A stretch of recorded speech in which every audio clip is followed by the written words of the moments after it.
Hello, everyone, and welcome. I'm happy to have Claudia Wenger return as my guest today. Claudia has supported individuals with autism and other disabilities and their families for over 25 years. A special needs educator and a board-certified behavioral analyst, she has developed and managed California Regional Center and Department of Rehabilitation adult programs.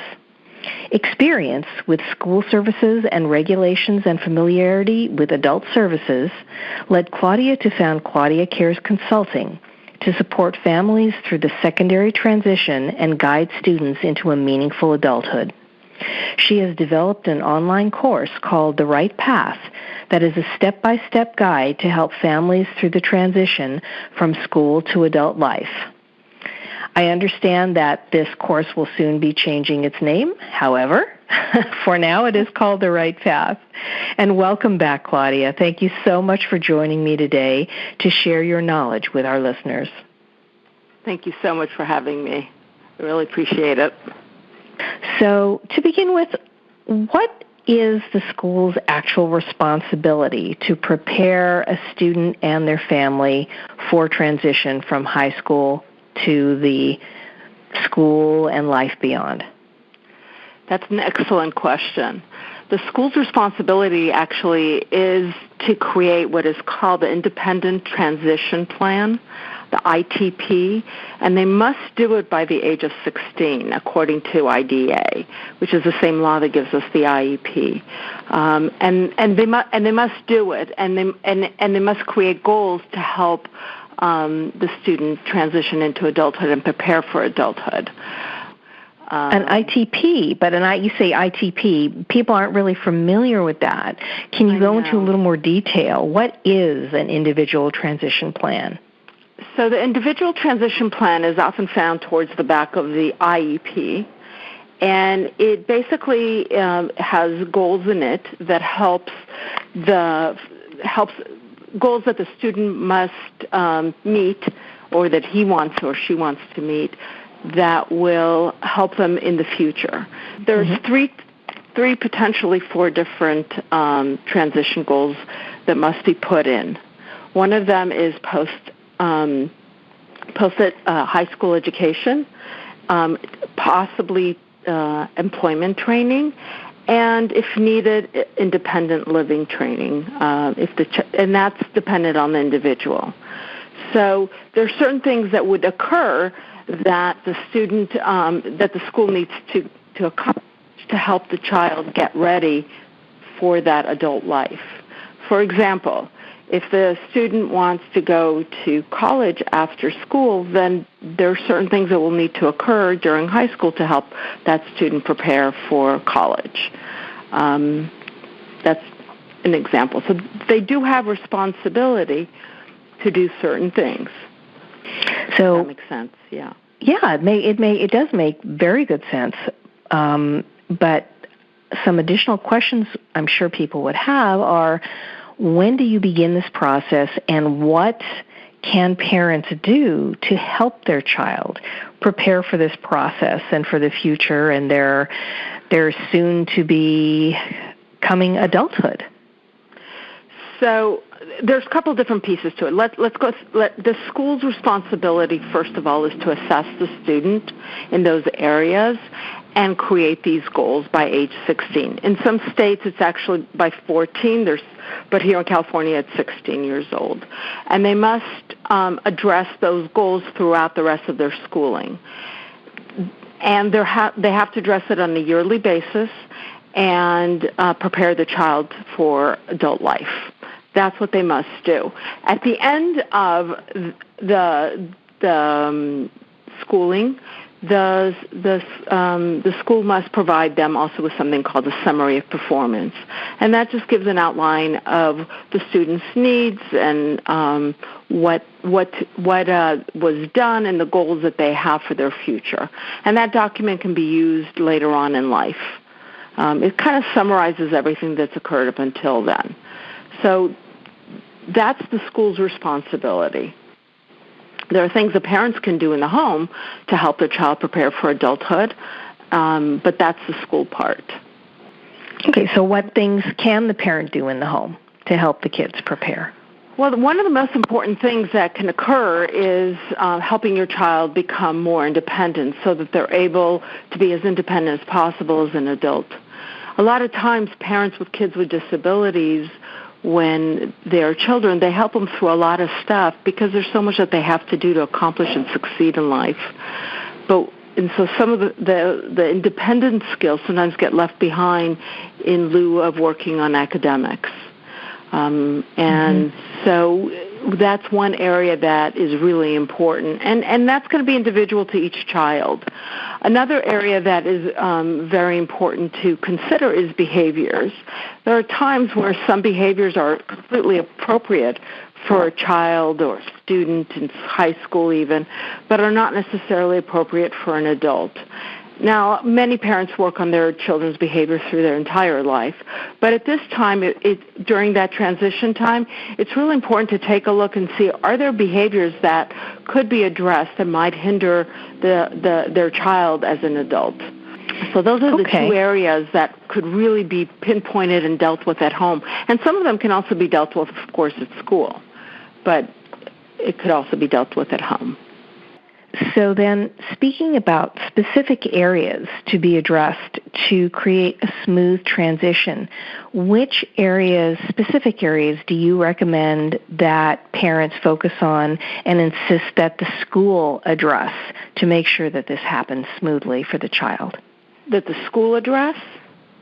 The school and or the parents, both. So, okay, let me back up a little bit. Overall, there's a number of areas that a parent should address. So we talked a little bit about the school.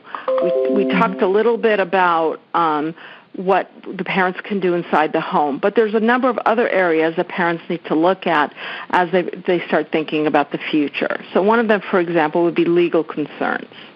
For example, does the student or their child need to have a conservatorship or a guardianship? That would be one thing to look into. And again, it's very personal, and a lot of people have different ideas on it. But that would be an area to look into, because once the child is 18 years old and they've reached their age of majority, they can make their own decisions. And if there's some concern that they might not be able to or may need more support, then getting a guardianship or conservatorship may be something that a family wants to do. Another area that parents should look into is the special needs trust and the financial situation of what the future is going to look like. And that's going to really be very different for different families because their financial situation, as well as what state they live in and what services are available in that state. But if there is money to be held for the child, then getting a special needs trust can protect that money. Another area that, as far as financials, is also looking into ABLE accounts, which also can safeguard money, especially something like Social Security. So if a child, so another area, let's say, that is really important to look into is financial concerns.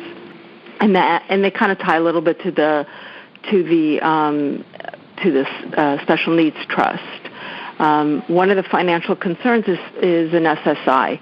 So some children did qualify prior to 18, but if they didn't qualify before the age of 18, they may really qualify once they're 18 years old because they don't have any means of making any money, and so it's based on their financial ability, even if their parents have the financial means.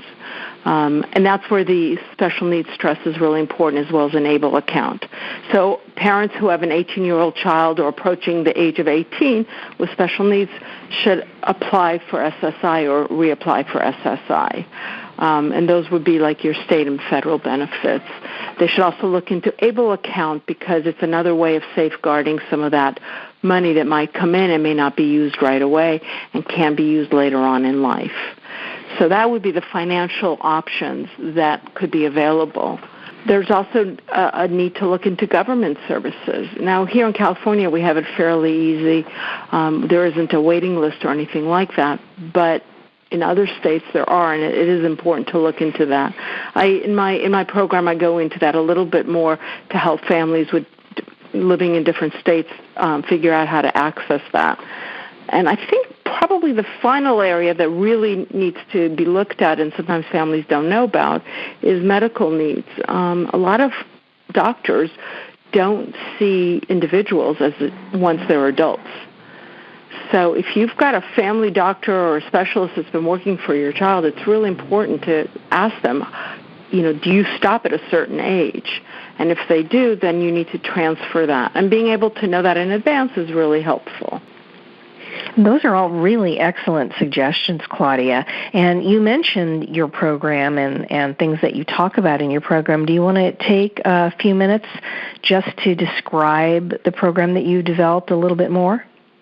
Sure. One of the things when I started doing this work and kind of put it all together, I realized how confusing it was, and all the information was just in different places. I mean, you could Google a lot of this stuff and get it, but you'd have to go to a lot of different places to figure it out.